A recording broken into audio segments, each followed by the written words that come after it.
आज आप समझिए कि मोदी जी के नेतृत्व में जीएसटी जब से आया, कोई एक गरीब आदमी भी कहता है कि हम देश चला रहे हैं। भारत रिफॉर्म्स कर रहा है, जीएसटी के भी कई सेक्टर में हम रिफॉर्म्स करेंगे। प्रधानमंत्री उद्योग लगाए थे, किसी कारणवश उनका उद्योग बंद हो गया, उनको एक मौका और देंगे। नमस्कार, आप देखना शुरू कर चुके हैं लाइव सिटीज को। मेरा नाम अभिषेक है। मुख्यमंत्री नीतीश कुमार ने कई बड़े ऐलान किए। पटना के ऐतिहासिक गांधी मैदान से सीएम नीतीश कुमार ने बड़े ऐलान किए। इसको लेकर डिप्टी सीएम सम्राट चौधरी ने बड़ी बातें कही हैं। उन्होंने बताया किस तरीके से मुख्यमंत्री नीतीश कुमार ने कई घोषणाएं की हैं। उसमें से एक उद्योगों को बढ़ावा देने को लेकर है, उसमें कई ऐलान है। तो क्या कुछ कह रहे हैं बिहार के डिप्टी सीएम सम्राट चौधरी, पहले आप वो सुन लीजिए। और देश के वीर सपूतों ने कुर्बानी देकर भारत को आज़ादी दिलाई। आज यदि हम त्यौहार मना पा रहे हैं तो उन शहीदों को नमन करना चाहते हैं। और आज भी देश की सेना जिस तरह सिंदूर ऑपरेशन में लड़कर भारत को सुरक्षित रख रही है, मैं सेना को भी बधाई देता हूँ। पूरे देशवासियों को स्वतंत्रता दिवस की बधाई देता हूँ। प्रधानमंत्री ने कहा कि जीएसटी रिफॉर्म किया जाएगा। लगता है कि जीएसटी रिफॉर्म से चीजें सस्ती होंगी, देश पर इसका असर पड़ेगा। देखिए, लगातार इस देश में पहले बड़े लोग देश चलाते थे। आज आप समझिए कि मोदी जी के नेतृत्व में जीएसटी जब से आया, कोई एक गरीब आदमी भी कहता है कि हम देश चला रहे हैं। ये आत्मबल दिया मोदी जी ने, उसमें रिफॉर्म्स हम करते रहेंगे। लगातार निर्मला सीतारमण जी के नेतृत्व में और आदरणीय मोदी जी के नेतृत्व में भारत रिफॉर्म्स कर रहा है। जीएसटी के भी कई सेक्टर में हम रिफॉर्म्स करेंगे।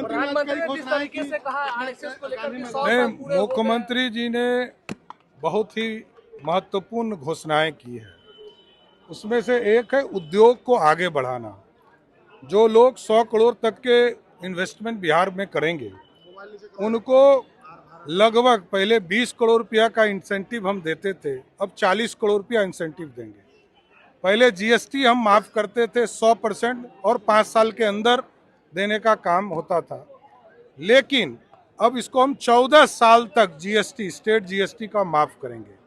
इसके साथ साथ जो उद्योग लगाएंगे बिहार में, जो लोग 100 करोड़ से अधिक राशि बिहार में इन्वेस्ट करेंगे, तो बिहार की सरकार उनको टोकन मनी पर 1 रुपये पर 10 एकड़ जमीन देने का काम करेगी। और जिन लोगों ने उद्योग लगाया है बिहार में, जिनका उद्योग बंद हो गया, वैसे लगभग 750 लोग हैं जो बिहार के लोग हैं, बिहार में उद्योग लगाए थे, किसी कारणवश उनका उद्योग बंद हो गया, उनको एक मौका और देंगे कि रिस्टैब्लिश करें और बिहार में उद्योग का जाल बिछ सके। और मैं बिहार की जनता को, देश की जनता को बताना चाहता हूँ कि लगभग 10,000 एकड़ जमीन हम लोगों ने चिन्हित किया है।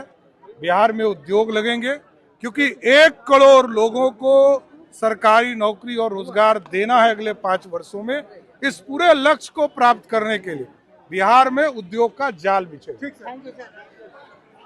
तो आपने सुना कि बिहार के डिप्टी सीएम सम्राट चौधरी ने क्या कुछ कहा है। नीतीश कुमार के ऐलान को लेकर बहुत महत्वपूर्ण बातें कही हैं और साफ साफ कहा है बिहार के 700 से अधिक लोगों जिनकी फैक्ट्रियां बंद हो गई, जिन्होंने उद्योग लगाया था बिहार में, ऐसे में उन्हें एक बार फिर सरकार मौका देगी। साथ ही साथ 14 साल का स्टेट जीएसटी माफ भी किया जाएगा। तो कई महत्वपूर्ण फैसले लिए गए हैं। ऐसे में सम्राट चौधरी ने बताया है उद्योगों को लेकर क्या कुछ फैसले लिए गए हैं। तो मैं लाइव सिटीज के साथ हमारे यूट्यूब चैनल को सब्सक्राइब करिए, धन्यवाद।